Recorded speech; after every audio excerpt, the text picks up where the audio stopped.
مسیح خدا میں آپ سب کو سلام۔ آج کا جو ٹاپک ہے وہ تمام انسانوں کے لیے بہت ہی ضروری ہے، کیونکہ اس ٹاپک کی بیس پر آپ خدا کی بادشاہی میں داخل ہوتے ہیں، اور اسی ٹاپک کو اگر نہ سمجھا جائے تو آپ ابلیس کی بادشاہی میں داخل ہوتے ہیں۔ ٹاپک ہے نئے سرے سے پیدا ہونا کیوں ضروری ہے۔ ہماری بہت سی ڈینامینیشنز اور بائبل مقدس اس بات پر بہت زور دیتی ہے کہ نئے سرے سے پیدا ہونا بہت ضروری ہے، اور میری ایک ویڈیو آلریڈی یوٹیوب کے چینل پہ موجود ہے، نیو کریشن۔ اگر آپ وہ ویڈیو بھی دیکھیں گے، اور میں لنک اس میں ڈال دوں گا ڈسکرپشن میں، اگر آپ وہ ویڈیو بھی دیکھیں گے تو آپ کے لیے کافی ہیلپ فل ہوگا نئے سرے سے پیدا ہونے کو سمجھنے میں۔ عزیزو، میرا نام نواز نتھنیل ہے، اور اگر آپ میرے چینل پر نئے ہیں تو نہ صرف چینل کو سبسکرائب کریں بلکہ بیل آئیکن کے بٹن کو بھی پریس کر دیجیے، تاکہ ہر نئی انفارمیٹیو ویڈیوز کے لیے آپ کو انفارمیشن ملتی رہے۔ عزیزو، ہمیشہ کی طرح آج کے دو سب ٹاپک ہے: دوبارہ سے جسمانی طور پر پیدا ہونا، اور دوسرا نئے سرے سے پیدا ہونا۔ دوبارہ سے جسمانی طور پر پیدا ہونا، جانشینی یا سکسیشن۔ عزیزو، میری جو ملکیت ہے، اب میرا خاندان اور خاص کر میرے بچے یہ ملکیت میں وہ شامل ہیں، اور اگر کوئی میرے خاندان سے علاوہ بندہ اس ملکیت میں شامل ہونا چاہے تو عزیزو اس کے لیے دو طریقے ہیں۔ پہلا طریقہ، اس کو مجھ سے پیدا ہونا پڑے گا۔ اس بات کا ذکر نیکودیمس یوحنا کی انجیل اس کا 3 باب اور اس کے 4 آیت میں یوں کہتا ہے: نیکودیمس نے اس سے کہا، آدمی جب بوڑھا ہو گیا تو کیوں کر پیدا ہو سکتا ہے؟ کیا وہ دوبارہ اپنی ماں کے پیٹ میں داخل ہو کر پیدا ہو سکتا ہے؟ عزیزو، یہ ممکن نہیں۔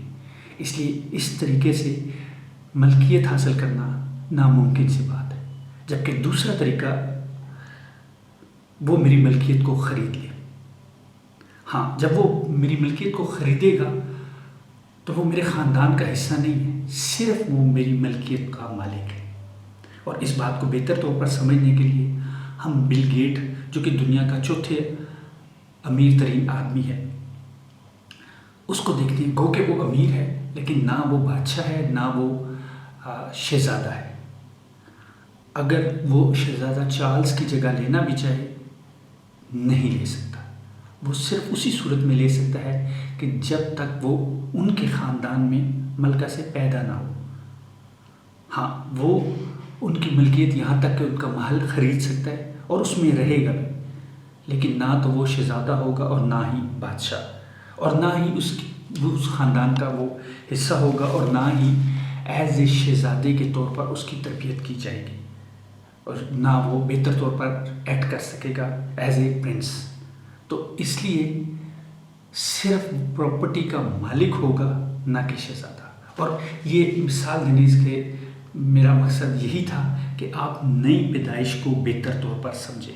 تو ہمارا دوسرا سب ٹاپک جو ہے نئے سرے سے پیدا ہونا۔ عزیزو، یہ کام انسانوں سے ممکن نہیں تھا، اور یہ کام ہمارے لیے خدا باپ نے کیا، کیونکہ ہم پرانا سرا جو کہ آدم ہے، اس کی وجہ سے، گناہ کی وجہ سے بہت زیادہ ہم میں ڈیفیکٹ آ چکا تھا، اور سب سے بڑا ڈیفیکٹ موت اور خدا سے دوری، اور اس کے اور بھی بہت سے ڈیفیکٹس ہیں جن کا ذکر کرنا میں یہاں پہ ضروری نہیں سمجھتا۔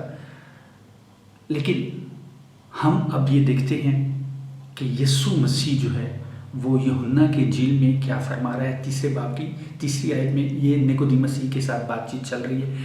یسوع نے جواب میں اس سے کہا، میں تجھ سے سچ سچ کہتا ہوں۔ یہ خدا یسوع مسیح بڑا زور دے کے اس بات کو کہتے ہیں، کیونکہ اس کے بغیر یہ ممکن نہیں۔ میں تجھ سے سچ سچ کہتا ہوں کہ جب تک کوئی نئے سرے سے پیدا نہ ہو، وہ خدا کی بادشاہی کو دیکھ ہی نہیں سکتا۔ جیسا کہ میں نے بل گیٹ کے ریفرنس سے بات کی تھی کہ وہ پراپرٹی تو خرید لے گا، لیکن وہ نہ شہزادہ ہوگا اور نہ بادشاہ ہوگا، اور نہ ہی اس کی تربیت ویسی ہوئی ہوگی۔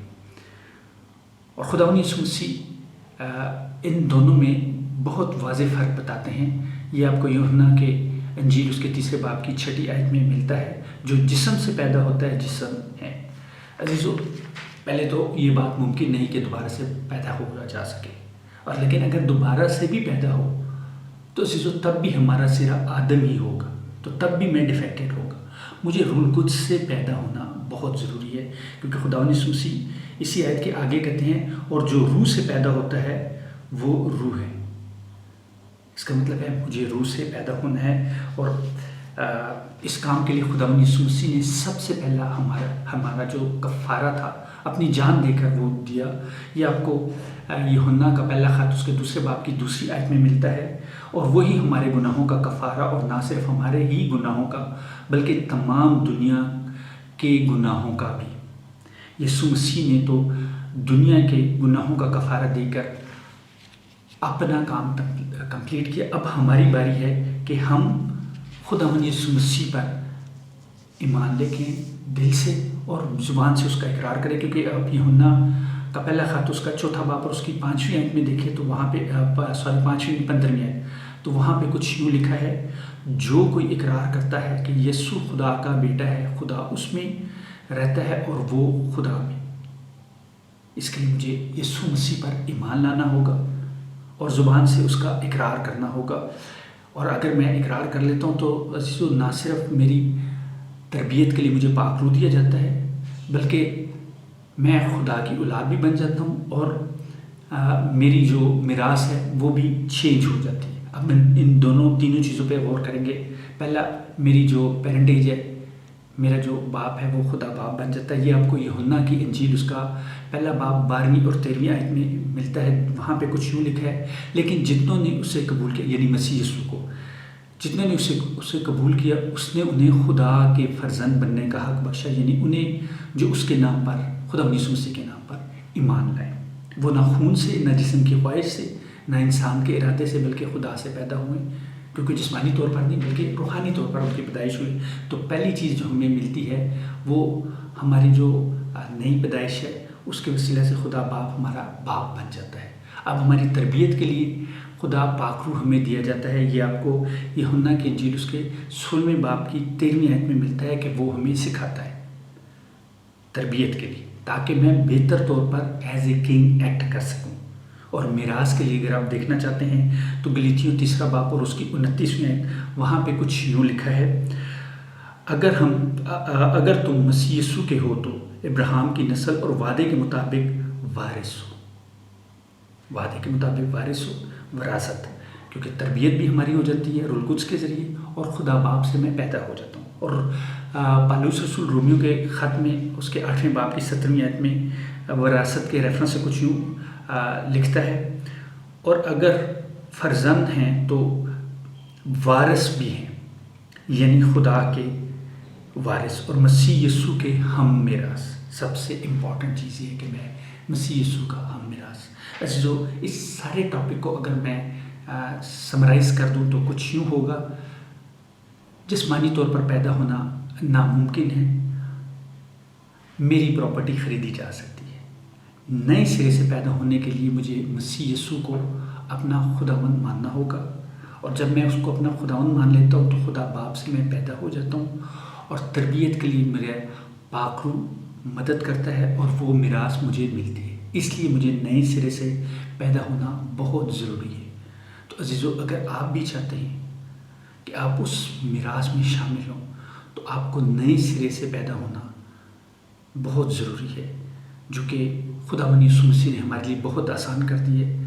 اور اگر آپ یہ چاہتے ہیں کہ آپ خداوند یسوع مسیح کی اس قربانی کا فائدہ اٹھائیں تو آپ میرے پیچھے بول سکتے ہیں، شکر گزار ہیں آسمانی باپ تیرے بیٹے اپنے خداوند یسوع مسیح کے، یسوع میں تجھے اپنا خداوند مانتا ہوں، تو نے میری خاطر جان دی، مردوں میں سے جی اٹھا، اپنے لہو سے مجھے نیا انسان بنا دے۔ باپ، اپنا پاک روح مجھ میں کثرت سے بھر دے تاکہ روز بروز تجھ میں بڑھتا جاؤں، مسیح یسوع کے نام سے آمین۔ عزیزو، اگر آپ نے میرے پیچھے یہ دعا بولی ہے تو بائبل کی روح کے مطابق آپ نے نئی پیدائش حاصل کر لی ہے، اور آپ جو کہ غلام تھے ابلیس کے، وہاں سے نکل کے خدا کے بیٹے بیٹیاں بن گئے ہیں، اور وراثت آپ کے حصے میں آ چکی ہے۔ گلیتیوں دیکھنا چاہتے ہیں تو گلیتیوں اس کا 4 باب 7ویں آیت میں لکھا ہے، بس اب تم غلام نہیں بلکہ بیٹے، اب تم بیٹا ہے، اور جب بیٹا ہو تو خدا کے وسیلہ سے وارث بھی ہوا، تو اب آپ وارث ہو گئے۔ خدا آپ کو بہت برکت ہے۔ آمین.